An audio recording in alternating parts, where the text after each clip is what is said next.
Oh, I see how to do it. I see how to do it. Oh my God. Okay, there we go. And we're live.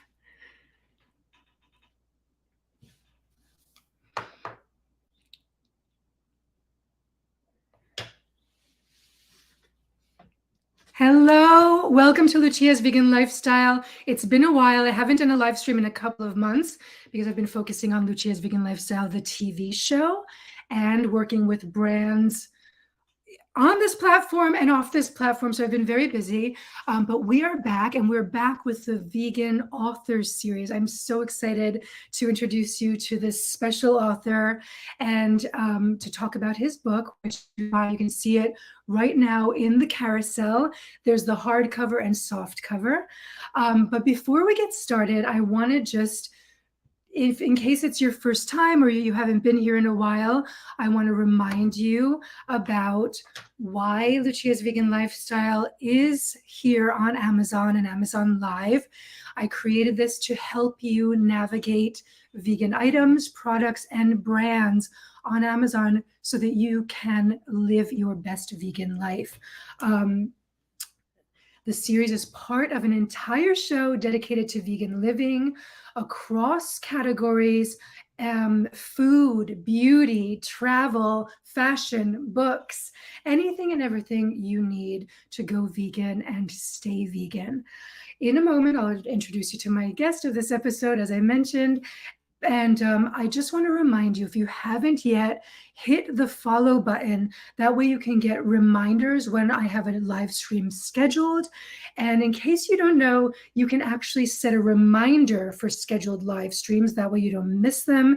You can favorite them with a little heart. You'll see this when you click on the episode that's scheduled. You can see all of these options.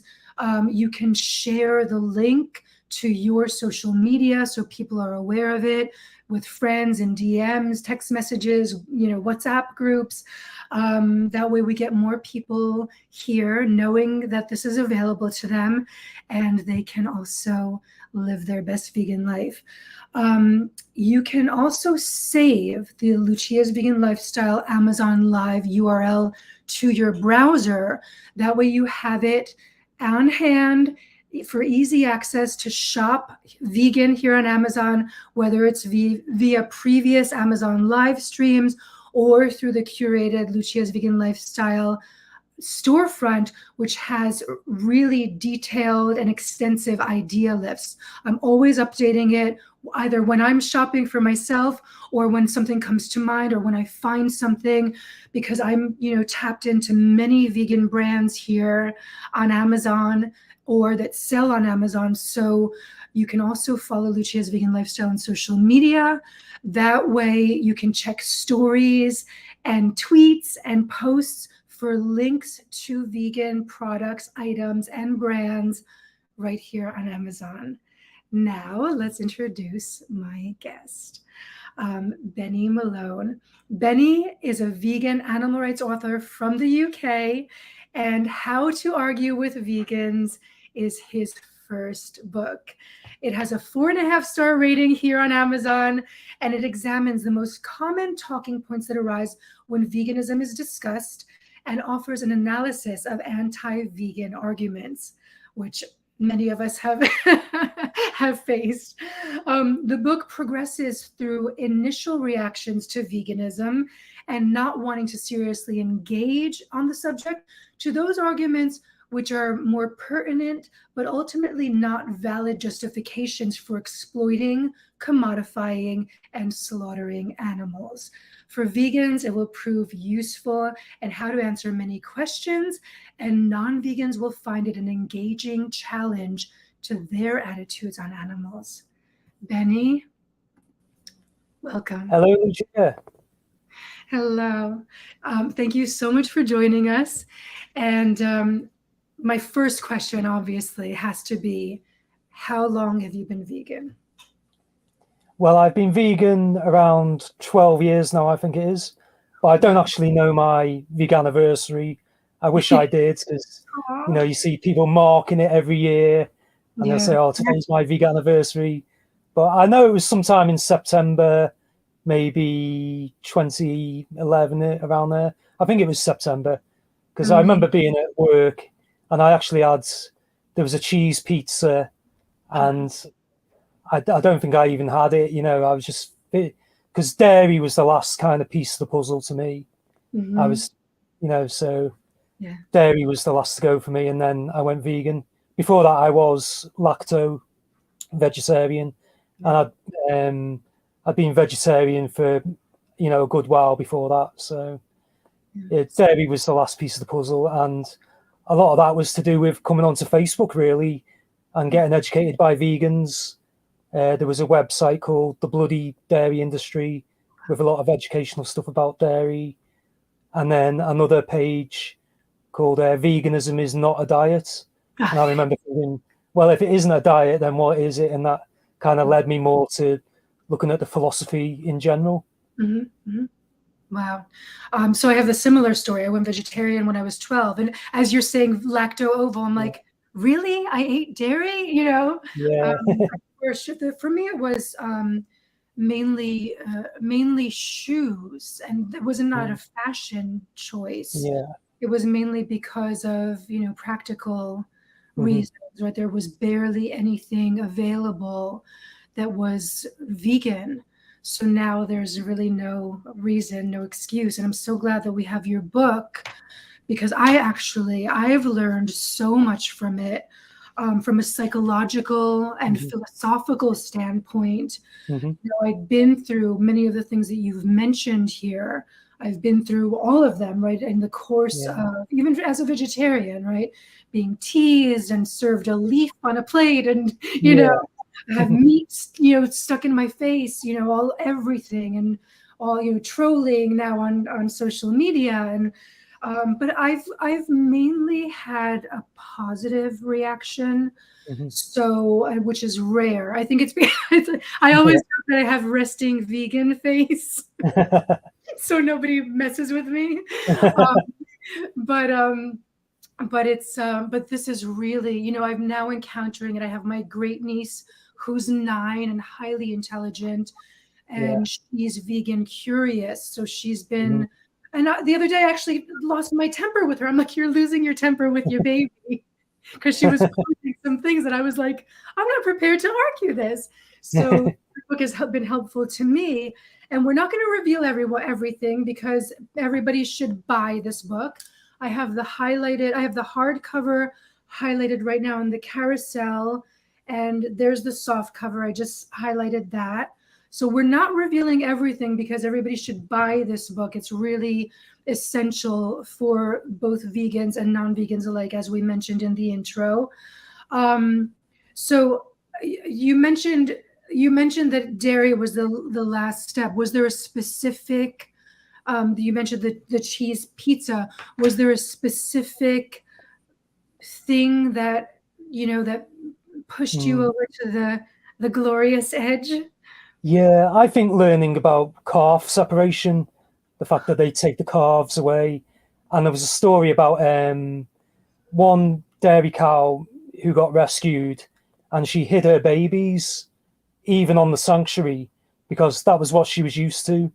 So as soon as she gave birth, she thought, oh, well, there's humans here, they're going to take my baby away. So even on the sanctuary, she would hide her babies there. And obviously that happens if they can on farms, but usually they're just unable to anyway, because within 24 hours, the calf gets taken away and then killed or raised for veal. I think the veal connection as well really was something I, didn't like at all. I was really unaware of that. You think, well, I've given up eating flesh, so I've got nothing to do with that. But dairy is a slaughter industry as well. And it was learning about that. I just didn't want any part of that then. Yeah. I recently I brought my niece, who I mentioned, to a farmed animal sanctuary. And it's just such a difference, right? Yeah. Seeing how animals are treated, or other animals, non-human animals are treated, well, even human animals in our society, how they're treated on farms and factory farms versus how they're treated and just their disposition when they're in sanctuaries and living lives that they should be living is a vast difference, right? Yeah. And I think sanctuary, that is how animals, that's who they are really. Yeah. But then within all the exploitation industries is how we think they should be, and how we're using them as resources Yeah. and not really viewing them as individuals at all. Right. As objects, just like, just like we do to fellow humans, right? Yeah, yeah, In the hierarchy of humanity, human beings are treated as commodity, and in the yeah, system treated as commodities and objects, and their thoughts and feelings and experiences, discounted or not regarded at all. So yeah. for us, right, being anti-speciesist, where we equate our fellow sentient beings with humans. Right, yeah, yeah. I think the commodity status of animals is a big one for me. That was a big piece of the puzzle as well, because, like you say, viewing animals as things instead of the individuals that they are. I mean, if any of us have got companion animals, we see them as individuals, and we know they've got a personality, preferences, and their own interests and likes and dislikes. And I remember my old dog, Erin, she would take herself off to bed at 11 p.m. because that was her own little routine, and there was things she liked and didn't. And you get to know their quirks and personality, and, Yeah. you see them as individuals. But the animal agribusiness sees them as units of production and kind of interchangeable and replaceable, Yeah. and just not as individuals at all. Yeah. I'm not gonna jump ahead, but we'll get to this. You talk in the book about cognitive dissonance. I Yeah. live in New York City, so Mm-hmm. I don't know if this happens in Cheshire, but I'm Mm-hmm. sure it happens in certain other parts of the world. There are, very well-off people who have their puppies in baby strollers. Mm-hmm. And I mean, that raises a lot of questions about a lot of things. But then, of course, caviar and steak Mm-hmm. dinners and this kind of disconnect between one species and another is just, I know people who won't eat pigs, but they will eat eggs. Yeah. So it's just, we have a lot to learn, and we as vegans have a lot to do. And I used to think of it as something really difficult. But there was one thing that kind of turned me around. I was living in Italy years ago, and I was working on a film set. I was acting in a horror film for a British friend, actually. And during our break, we were at lunch, and I was seated with an elderly gentleman and a younger man, and the young man said to me something like, why vegan? And I just kind of got really snippy with him because I'd been defending, right? Mm. Been conditioned to have to defend my Yeah. weirdness or my abnormality since I Mm-hmm. was a kid. So I just went, oh, something, I don't know what I said to this poor kid. But the elderly gentleman leaned over to me and he quietly whispered, I think he was genuinely curious. Oh wow. Yeah. And I just went, oh my God, Yeah. this reaction. So Yeah. now, for me, I don't care who it is, if it's a troll that's, Mm. trying to get me, anyone, I send love and I'm kind about my answer.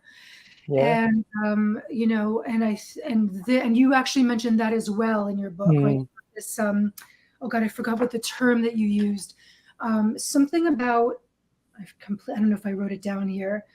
You have a specific term that you used about using compassion and respect for Mm. the other person, right? We're Yeah. not admonishing you or judging Mm-hmm. you. We as vegans are telling you because we think of you as compassionate and empathic and intelligent. This is Yeah. what I'm sharing. Can you expound on that a bit? Yeah. I think that phrase, it was something I'd put on Twitter a while back, or Facebook, I think.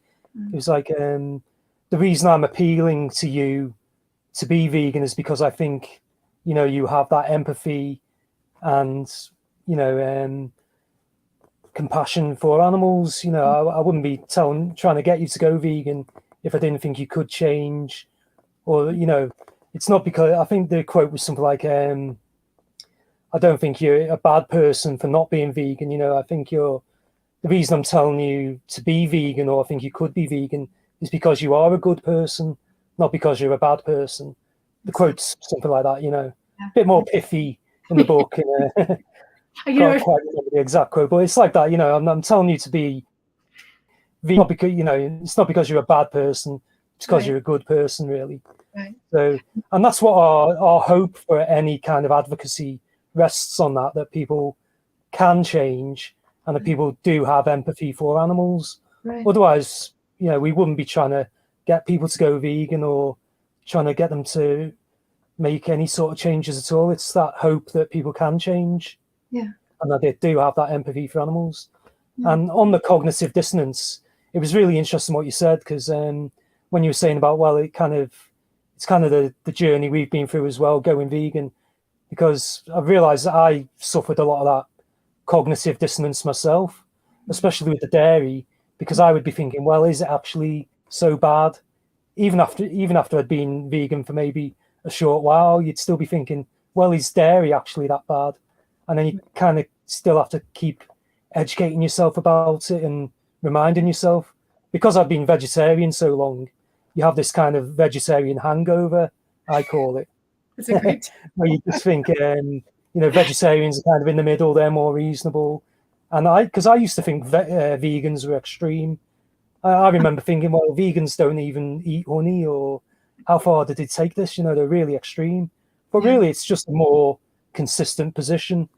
Mhm. And that's why I try and put veganism over as that. It's more consistency. You can never be perfectly consistent, but you can always be more consistent. And we're just Right. trying to take that consistency as far as we can, really. Exactly. Yeah. Until we get to a vegan world. Yeah, exactly. More people are wanting this. I can't go anywhere, right? Because I'm always saying I'm vegan, right? There's that joke. How do you know someone's vegan? They'll let you know. Yeah, It's important, right? And I always we have the joke as well, is about our own private shopping lists, right? Vegan cheese, vegan butter, yeah. vegan shoes, vegan Oh, I makeup. do that. Yeah, as if you need to say it. Yeah, I love it. I love that word, and I love even for my private. I'm like, I don't know, yeah. but but no matter where I go, right? I went to the doctor yesterday, and she was like, I eat vegan, and almost the entire thing, almost the Mm, entire time, she was telling yeah. me how she's not vegan, but she was telling me how vegan she is, and it's beautiful, right? More people are conscious about about the treatment of our fellow sentient beings, about the environment and health. So your book is it's very timely. um, Tell us what compelled you to write it. Oh, well, really, a few people kind of prompted it by saying, "Oh, you should write a book and put down a lot of the kind of arguments you make on Facebook and Twitter and this Mhm. sort of thing." And I used to be in a few debate groups about the topic on Facebook, and I was an admin of these groups. So there was vegan and non-vegan discussions. Wow. I was an admin in there. So we'd see all the arguments basically, and I would often answer them. And then people start coming to you for a bit of advice. And, well, I've had this argument presented to me. How would you deal with that? And gradually I started kind of compiling the answers together and looking at what other people had written. And a big influence on me as well was Meat Logic, a book by Charles Horn, Okay. and a book by Sherry Kolb, Mind If I Ordered a Cheeseburger. Sherry passed away recently this last year, but her book is really good. So they were kind of the two big influences on writing my own book. But I didn't want to exactly do it in their format. So the way I decided to do it was kind of the way conversations go. Like you said from the intro, people will start not wanting to discuss it at all and Mhm. kind of just try and change the subject, Mhm. or use what is called thought terminating cliches. So they will say, well, everything that goes on there is humane, or it's not so bad. And these things will say, I just to talk about it. Or in terms of what happens in slaughterhouses, they say, oh, don't show me that. These are all kinds of thought terminating cliches, which are phrases people use to basically stop a conversation in the tracks. a really good example of that would be people saying, well, it's just a personal choice, isn't it? And then that's a way of stopping the conversation. You know, vegans got their choice and I've got my choice, so let's agree to disagree. That's another cliche. So if you can't get past beyond those phrases, then the conversation won't go anywhere else. But if you can get past those, then you can start to discuss the issues then. Right. Right. I love this. I'm really, you know, I'm gonna study. I'm gonna read this several times. You can see I have all my student, you know, pencil Annotations. marks. I'm like, oh, let me go read the footnote. Yeah. You have such an incredible bibliography here of other works, the ones that you just mentioned, and other works that people can reference to read and study. There's so much that, okay, so yeah, there's so much that I want to talk about just to intro this to people. So I put in the carousel here, you know, on Amazon, there's vegan food available. So I'm going to highlight, I think the first one is deli slices. I added some vegan plant-based meats here because if anyone is new, or if anyone has to do their grocery shopping, but if anyone's new here, they have a hard time navigating, right? They're missing animal food. So I have a little selection here for people to choose from to either introduce themselves, or if they're more advanced and want a sausage or whatever, they can purchase it here. But there's a lot falling under this. I'll mention them really quickly, and then we can get into them a little bit more. One of them is the labeling of vegan products, right? There are companies that make animal-derived products, products from animals' bodies that they do not want vegan products to be labeled with that same thing. And this also comes, and then I also mention the meat paradox and almond milk. So I have a whole plethora of almond milk in here. I'll just highlight one. Somebody is saying, thank you both for this wealth of information. Oh, thank you so much for commenting that. That means so much. That means so much. So I mentioned these three things that are separate and connected. But let's start. I'm going to start from page 1 of the book. You nerd. I'm such a nerd. Okay, so you listed. You talk about the aim of this book, which we mentioned in the intro, and then you some ways that it can be used and arguments that can be used for and against. And in one of them, you say that, about the animal exploitation industries, and then which has led to arguments about the labeling of vegan products being amongst the most prominent arguments presently. Has changed since you've written the book? Because this is it's 2021, right? So it's been a couple of years.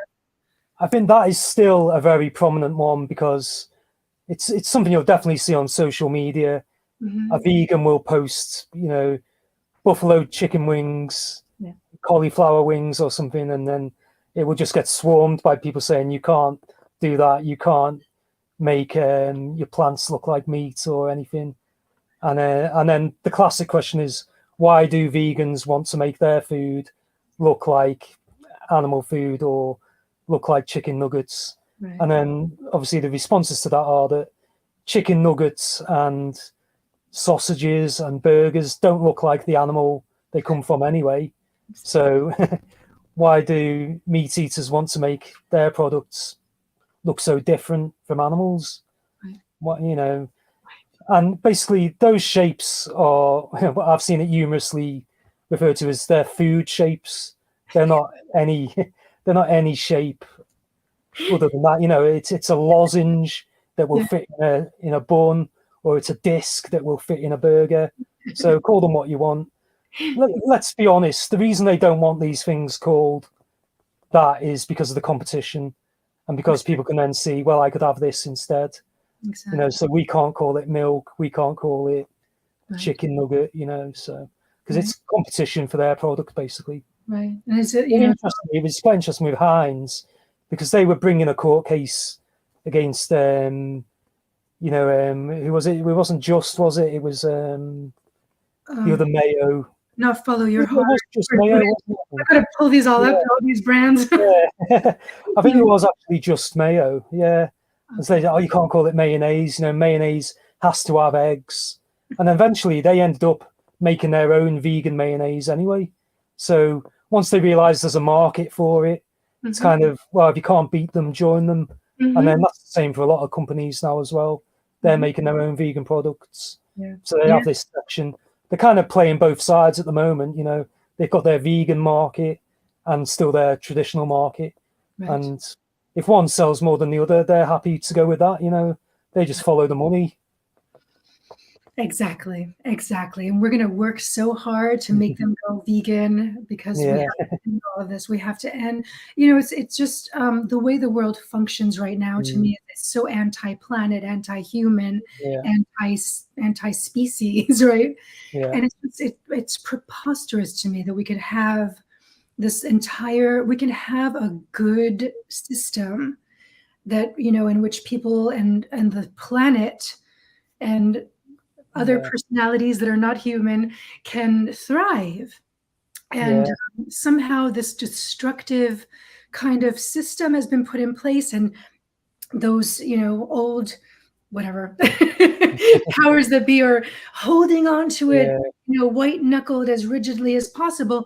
But we're getting in there. And I don't like the idea of progress. I want it to be now, because I always think how many, who has to keep suffering while we make progress. I don't want any suffering. I don't want any oppression. So I'm sure you agree with me. We want it to be now, but there's a lot to break with, and which your book helps with, because we have these conditioned ways of thinking, right? Even once people know that, or they're starting to make the connection, or they're animal lovers and they're starting to make this connection, there's so much conditioning to break through. Can you talk about this in the book? Can you talk a little bit about that now? Well, that's it. I think, people don't realize we're trying to help them as well, break that conditioning. And we realized that we were conditioned ourselves, like I said, with the cognitive dissonance. So we realize we've been through it, and you do have that struggle. And you mentioned the meat paradox. So that'll be how you can kind of maintain a self-image of yourself as a good person, but while consuming animals that have been exploited and slaughtered and commodified.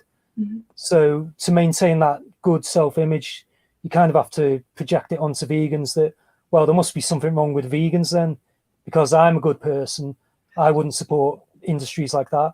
Or you might say, well, actually, those industries can't be that bad after all, and maybe slaughter is humane, and you start coming out with all these ridiculous rationalizations that maybe slaughter isn't so bad, or maybe slaughter is a good thing, or keeping pigs in confinement is actually good.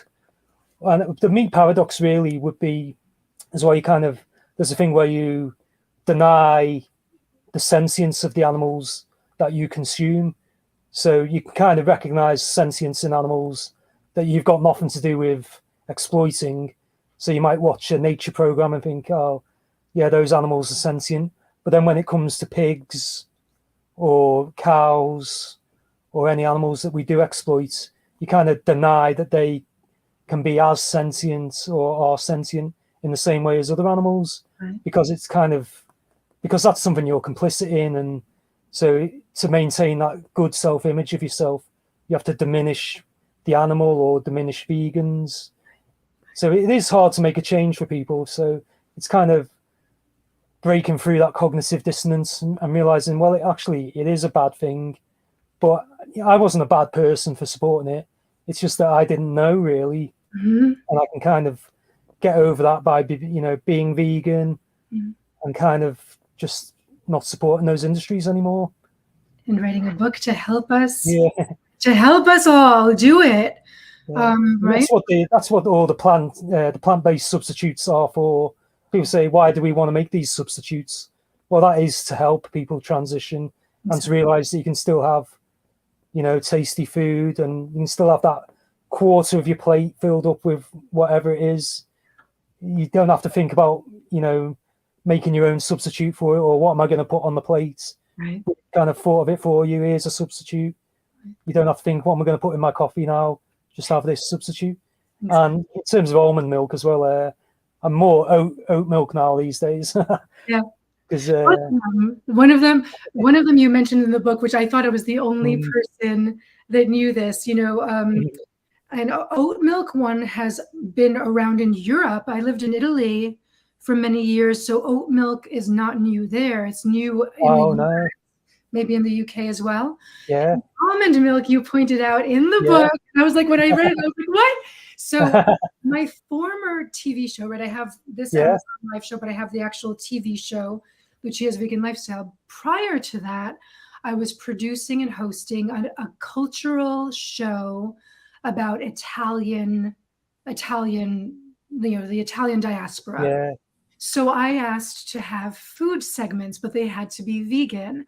One of the first segments was with a food historian who had written a book of Italian food. And I said, look, I don't, whatever's in your book, whatever you prepare for this segment has to be vegan. So she prepared a centuries old pasta dish that was not veganized because wow, centuries ago in Italy, they were using almond milk. wow, Not something new, as you point out here. yeah. How did you know that? I'm like, nobody knows that. Oh, well, that was my friend Laurie. I'd seen she'd posted that on Facebook, so I can't claim credit for that. But Okay. she put this old. It was when the farmers were arguing, oh, you can't have almond milk, or this is all a newfangled thing they're trying to get us now. And she'd found old references to almond milk. I think that was from the Tudor court in England, but there were very practical reasons for that Mhm. back in the Tudor times, Right. because they couldn't store cow's milk Mhm. for long. It would go off a day or two, Yeah. unless you had a cow there to milk every day. So to make it actually safe, and if they just needed milk without having being able to prepare it or get it, maybe they would always keep some almonds, and then they would just make almond milk for that day, and it was safer. They could just make it because almonds keep longer, and that's why they had it. And a lot of the old cookery books say, take ye, 10 almonds, spelt with an E on the end, and mix them up and do that. Yeah, so mix it with water, and there you got your almond milk. That's what I do now because Yeah, I don't like to buy. I mean, I put in this lineup in the carousel, I put a bunch of different, really, I've tried most of them, all really great brands of milk, plant milk. yeah, um, but I don't, the one that I'm highlighting right now comes in a glass jar, right? So you can recycle it, and it's a yeah, concentrate. So you can make it makes gallons of almond milk. I've actually demoed it on this show during yeah, cooking live streams. But I don't like to use, I always think about the earth and the environment. So I don't like to use a lot of packaging. So what's easier, buying almonds in bulk, keeping them in my, glass storage container, and then, in my blender, just putting, depending on how much I'm making for the day, or whether it's a smoothie or for my coffee, yeah, tossing in a few almonds. If I want it sweetened, I'll put some date in it or some vegan sugar. Yes, sugar. There's vegan and non-vegan. Um, you'll find it in the storefront here on Lucia's Vegan Lifestyle. You can shop there. But or some vanilla, drops of vanilla, right? yeah, But I'm such a vegan. I'm so old school that I'm like, I just unsweetened, I'm fine. But these things, they also come into the argument about class mm, and privilege, right? yeah, So if you can't afford to own a cow, you have almonds, right? That Yeah. you don't need that many, right? For like a whole, I don't know, if you for a liter of almond milk, you only need basically a quarter cup of max of Yeah. Yeah. almonds. So it's really economical and lasts a long time. So there, do you want to speak to that a bit? You mentioned something really beautiful in the book about privilege and diversity, because Mm, and I've had on my TV show, I've talked on here as well, I've talked about, being the child of immigrants and how yeah. that influenced me as a vegan and helped me be vegan. But Mm, you write something beautiful here. I want to read it because it's just a beautiful way for people to look at this. Talking about veganism in as far as privilege and diversity, mm, you say the idea of privilege is also used to create distance to the goal of being vegan. Right? A mhm. false narrative of vegans being only from privileged backgrounds erases the diversity of vegans who come from all backgrounds and demographics. Yeah. Well, I think the real cutting edge of veganism, I think, is people of color who are educating about veganism, and it's Twitter and that love to erase people of color vegans. They'll say, Mhm. "Oh, vegan is white veganism. It's privileged. Yeah. It's classist," and then there'll be people in the replies, "Well, I'm a poor vegan," and they'll be just ignoring them voices. So, but I think where it's really at for veganism is for people spreading it in their own community is those initiatives Mhm. like Afro Vegan Society, those kind of organizations, Yeah. Food Empowerment Project. Mhm. They're getting out there, and they'll be feeding homeless people and Yeah. really educating their communities about it, Yeah. especially Food Empowerment Project as well, educating a lot about the workers, issues around chocolate and a lot of vegan products as well. So these Mhm. are the things we get accused of, and then we say, well, there's this organization working on it. Why don't you promote them instead of just having a go at a certain demographic of vegans that you don't like? Why not listen to the vegans that are actually doing the work out there? Mhm. But really, they just want to paint the whole project of veganism the same as that bit that they don't like. Yeah. Ah, what? Hold on. Hold on. No.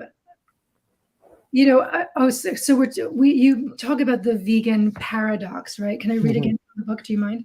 Yeah. I want to quote it because you write such beautiful.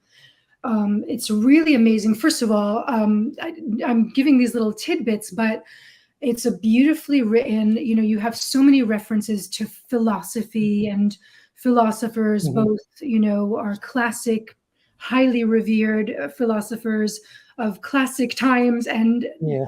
current contemporary. Mhm. So philosophy, psychology, which really helps understand Mhm. so much. So you wrote this beautiful thing. Um, oh my God, I really highlighted a lot of this. I'm not going to read the whole thing. It's on page 10, Yeah. but you say, I think people make veganism / animal-free food production or product production into a massive issue because it's actually a feasible change within Mhm. the parameters of our currently existing system that is so well worded for so many reasons. I'm going to read it again. I think people make veganism / animal-free food production into this massive issue because it's actually a feasible change within the parameters of our currently existing system. Call it the vegan paradox. Can you talk about Yeah. that? So yeah, I'd seen that referred to by Jan Dutkiewicz. So he called it the vegan paradox. So basically, what that is people aren't vehemently against veganism because they think it's something that's impossible. They're really against it because they think it's something that is possible. Mhm. Give us a couple of generations and ability to educate people, and they might see that they don't need to take up 75% of the Earth's surface. to Mhm. produce 18% of calories or protein or whatever. We need to. They could see that we could switch to the most ecologically efficient system, and you know, people aren't against us because it's just some wild fantasy that we've got.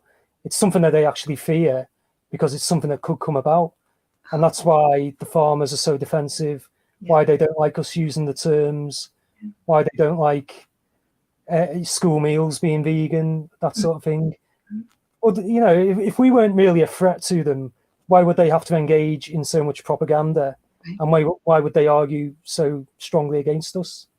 And why won't they let us kind of have an even playing field in debates? Yeah. When you see vegans on TV, generally it's a real setup where brought in to be ridiculed, basically.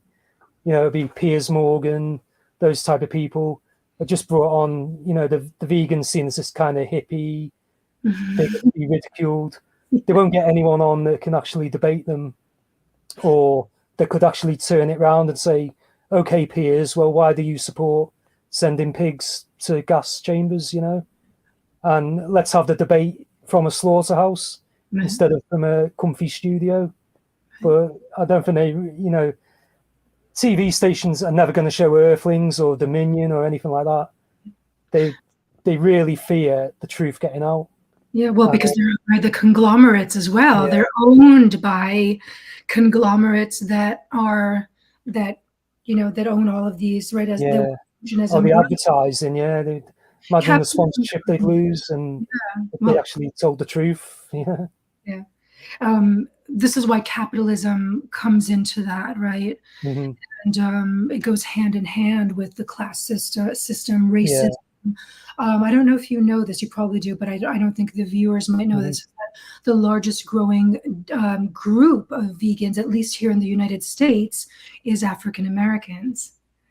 So, Yeah. so this kind of really dispels that myth about, how it's discriminatory to be vegan. There's a comment here by one of our devoted fans. Hello, Michelle. She brings up this point that I see come out. I'm sure, Benny, that you see Mm-hmm. this come up often.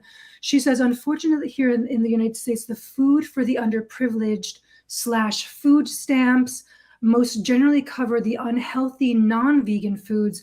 So that lends to that argument of white privilege. It is a major change in the system that has to take place. Okay, yeah, I agree with that last part, but I'm gonna let Benny talk about this. But I'm just gonna mention really quickly that, right? Okay, so the purpose of Lucia's vegan lifestyle, you've seen me sip vegan champagne. You see me wearing luxury vegan shoes. You've seen me doing, luxury skincare brands right here on Amazon, but you have also seen me making and showing people affordable vegan shoes, affordable vegan skincare. So that is the purpose of it, to make it accessible to everyone, as well as Benny's book. That's one of the purposes of it. But rice and beans is vegan. Unless you add animal body parts or secretions from animals. So I'm glad that you brought that up, Michelle. Thank you so much. I would like Benny to speak more to that as well. I think that's a really difficult issue with the food stamps. I can only really, give my experience from kind of food banks here and the kind of projects we have for growing food for people. There's one really near to me here, a volunteer farm, and they're giving out fruit and veg boxes, so that's all vegan. But I don't know about the food stamps. That does seem like a systemic problem. Yeah. And again, it's because of the lobbyists, basically, of the meat and dairy. They want, milk powder in everything. We've even seen companies now that were traditionally vegan kind of by accident. And I'm sure they've been nobbled by the lobbyists getting the milk powder in there. Yeah. There was one called Fry's Chocolate, and it's the oldest chocolate bar in the world. And it was just accidentally vegan. It never had any milk in it for about 150 years. And now all of a sudden we're seeing milk protein has been added to it for some reason. What's gone on there? There was no need to change the recipe, but I think that this is what it's like with the food stamps and a lot of charities. Yeah. You will have these drives by the meat and dairy companies trying to make themselves look good. They have so much excess kind of dairy that they want to dump in places, and Yeah. they get kind of, subsidies, and they get checks for giving away stuff, so they'll try and get their product into everything and basically try and get people addicted to it as well. Yeah, absolutely. But yeah, for the food banks, I think you can get vegan stuff at food banks. It's not ideal. We've seen a massive rise in food banks in the United Kingdom. Oh, good. Yeah, so While we but try. in terms of volunteer allotments and gardens and that, there's a lot of most of the produce is vegan. Yeah. Amazing. I live in Brooklyn, and there are community fridges, and I think they're all vegan. So I don't know if people are not familiar with this, you can go and get whatever you need. I guess no questions asked, right? But I also want to mention that also, Michelle, to your question, here on Amazon, and I make a point of doing this because, as I said, I mean it. I want a vegan life to be accessible to everyone. Here on Amazon, there are EBT is the food stamps here. So there are EBT eligible foods. It should be everything, Amazon, really. But if you go and click on any of the foods that are on Amazon or in my storefront, actually, I should create I don't think I have a specific ideas list for that, but I'm going to add that. Thanks to this conversation, and so you can click on that, and then when you go to check out, it says there's the option, for the payment method, and you can pay with your EBT card, which is the food stamps. So yeah, it's easy.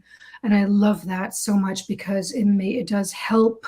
It's not perfect, but it helps people, who are on a very restricted budget,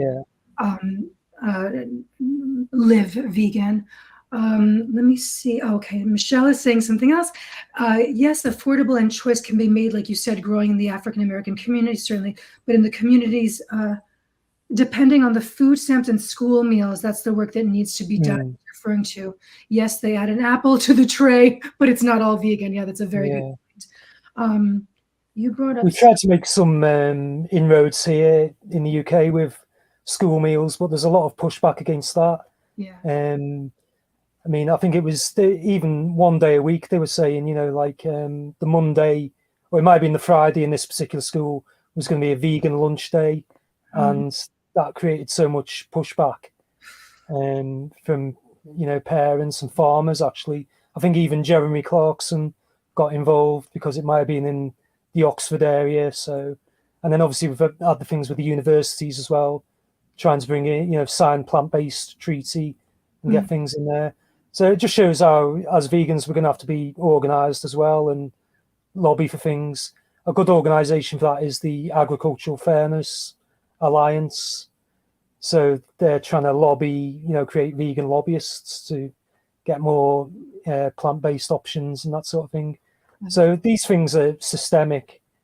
And then also for the price of foods as well, I think often we think of vegan foods, we might think of processed foods and the kind of ready meals as the vegan foods, but like you say, beans, rice, and a lot of the bulk foods, the pastas, all them should be vegan, really. Tins of tomato, tins of stuff. It all sounds a bit bland and everything, but once you know how to cook, you can mix everything up, add your spices and everything. And I'm kind of a plain guy anyway, like that. I still like just tofu, Everyone's got all these new mock meats and everything, or whatever you call them. I just like tofu. I'm old school. I'm with you. I love that we have all of these available. But I'm a tofu. Tofu is, I always say, OG day one. I eat it as I'm preparing my food. I'm like, because we need protein, right? craving an animal's body part. I'm craving the protein that is protein to me, normal to me, right? 4,000 years old tofu. It's not like you mentioned Wow. the newfangled products. It is not a newfangled idea. It is 4,000 years old at least. And I even, you know what I love to do is slice it very thinly and put a little bit of salt on it. I love it. I should have added some tofu to this. Oh yeah. But I wanted to bring up something about that. I'm not gonna, we've been on for almost an hour now, Benny. It's been such a lovely, thank you so much for this. I really appreciate Thank you. Yeah. time. What do we want to talk about? We're talking about the tofu and the meat, the mock meats and stuff. I never call them mock or substitute. No, I know. A younger vegan got mad at me because I was like, vegans yeah. substitutes, and she didn't. I was like, mean to say that. Yeah. Yeah, no, Colleen Patrick Goodrow you're right. would be saying, don't call them mock meats. It's not fake food. It's real food. And like you say, it's got its own history as well. It shows like that kind of the the colonial mindset as well, that beans and rice can't be a real meal. Delicious. I love it. You kidding me? Yeah, and tofu. There's a lot of racism going on there as well with tofu, and soy and all this. And rice and beans. People have been eating it for centuries. So yeah. And pasta, right? Yeah. Marco stole it. Oh, that's what I was going to say. Yeah, with the Italian food, one of the actual original pizzas is vegan, isn't it? Yeah, it's just what's the tomato one? Marinara. Yeah, exactly. Yeah. So before you even get some a margarita with cheese or anything, it's like the original one is just with tomato. It's like, and that was the poor people's food, and it's similar in Spain as well.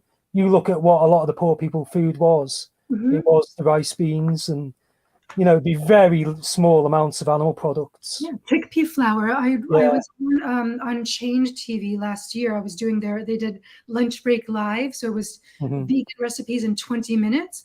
And I was like, all right, let me show people. People were like, can you do Italian? And I was like, oh, really? My dad is a chef. I want him, I want to eat his Italian food. I don't want to. But I was like, let me show people no waste recipes and ancient, inherently vegan, right? Experimentally vegan. So one of them was ribollita, which is Northern Italian, using stale bread and beans and greens.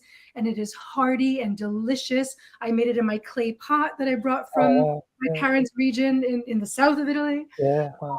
And I made, if you go to Sicily, there's pane pennelle. So we have our veggie burgers, right? This is a chickpea patty made from chickpea flour. So it's a shape. Yeah. It's a useful shape for eating, It's a street food that the upper classes used to go and send their servants to bring them because they couldn't be seen eating it, but they wanted it. Chickpeas. So, you can do a lot with a can of chickpeas. You can turn it to hummus. You can turn it to, fish-free tuna. It has a lot of protein in it, fiber, the carbs, a lot of carbs, but we need carbs too. And there's just so much you can do. You can make meringues now as well with the chickpea water, aquafaba. Yeah, I did that with my dad on an episode of the TV show. It was so cute. It's hilarious. And they were delicious. Easy, right? So it's no waste. And have everything from a savory meal, an appetizer, a savory meal, to a dessert. And I'll reveal that I even love eating beans out of the can. Salt. I'm like, oh my God, it's so delicious. So, when we talk about elitism, I think even when we go vegan, if you're not born vegan, we are taste buds, right? We condition our taste buds, and there is addiction in foods like dairy, right? So our taste buds and our stomachs are conditioned to certain foods. But when you start tasting a carrot, you can get 5 pounds for a couple of dollars. That makes meals for days. It depends on how large your family is, how much you eat and how much you need. But, there's, I think, a little bit of knowledge from us, the vegan. I think we have the responsibility to share that and to help people. And the creativity, your imagination Yeah. is the limit. It's just your I imagination. think you discover so much more when you go vegan. I don't think I'd even eaten hummus before I was vegan. Yeah, it's, what's this stuff? Yeah, chickpeas again. Yeah, now I love it, and I eat a better variety of food now than I do before I was vegan. I'm like, we Because only don't it's eat one basically, thing. yeah, We you're only eating, do not eat animals. We eat yeah, everything you're eating the same 5 animals that have been domesticated. else. You're just eating different body parts of those 5 main animals, and then there's secretions as well, obviously. But I discovered so many different cuisines, and talking about street food as well. You've got Jamaican, the way they use chickpeas. A lot of the street food is just vegan anyway. Yeah. Kind of, they do follow like maybe an ITAL diet, Yeah. but a lot of it is just vegan anyway. A chickpea patty, Yeah. because that's what's around. I have a Jamaican place up on my Yeah. corner. I'm like 1 patty, 2 patties. I'll have 3 patties, and I'm like, not eat Oh yeah, 3 patties, and then a jerk, chicken, a vegan jerk chicken. It yeah, is so delicious oh and hearty and flavorful, so good, and affordable. I think yeah, Michelle has, let's see. Oh, okay, Michelle. Michelle. Thank you so much for interacting with us. It means oh yeah. really Thanks means for a sharing lot that. here. Good So she point. Yeah. said, it's great that EBT is accepted. It's all Mm. progress, as you said, but I feel for the children that want vegan, but it's just not offered. That's what this book can help with, and your show and your shopping list. Thank you, Michelle. Yeah, this book is amazing. Please, everybody, add it to your cart. I have the hardcover here highlighted. Makes a great gift as well, right? It's Earth Month. So for Earth Month and beyond, it makes a great gift. You will get Give it to the anti-vegan in your life. nice. I wanted to ask you the title. When I first saw you on Twitter, Yeah. I was like, is he Yeah. vegan? Well, I think the bad reviews of it are from anti-vegans who thought it was an anti-vegan book. So yeah. Sometimes there's greatness in deceit. But then they read it and were converted, right? They were like, huh? I read it and got angry, I think. So this is your first book. Do you Yeah. have a second book in the works? Oh yeah, I'm working on the second. So I just need to put the finishing touches on that, really. So that's going to actually be a collection of essays that I've written over the last 10 years or so. Okay. So a lot of them are available online, but I thought I'd collect them in one place and maybe add a few more essays. So and I think people will be able to see kind of how my thought has changed over those years. Kind of goes from more, suffering-based kind of thought about we should stop animal suffering to more about this thing I was saying about stop commodifying animals. Mhm. So it's about the animal use, and we're viewing them as resources. And that's kind of my primary argument now, really. So that's like the first 10 years of being vegan, really, will be in one book. And then I'm going to work on an A to Z version of this as well, because this book's maybe about 250 pages. Mhm. Mhm. So I'd be aiming for something maybe about 120 pages that you can carry around a bit more. Oh, I like So that. maybe for street activism, that type of thing. Oh, that's And so because it's A great. to Z, you could just look up, C for canine teeth. So when people say, "Oh, we've got canines," you can just look up C canines, and then say, "Well, why does having canine teeth obligate us to exploit animals?" And there you go. There's the answer to that. Oh, And that it's is such everything a else. great. Oh, brilliant, brilliant. That will be such a helpful Yeah, I'm resource. hoping that'll be useful for people. Yeah. Yeah, absolutely. Oh, I need that. I want. Can I be one of the first privileged ones on your Oh list? yeah, I'll send you that. Yeah. Yeah. No, we have actual activists Yeah. who need it before me. But everybody should be reading this. So I just highlighted the paperback, which is a couple of dollars more affordable than the hardcover, for those who are on a stricter budget. And really, thank you so much, Benny, for coming on the show, for writing this book for us, and everything that you teach us and encourage us. And I look forward to having you back. Oh, thanks so much, Lucia. It's been a pleasure. Thank you. Thanks. We'll see you soon. Thanks so much. Bye bye.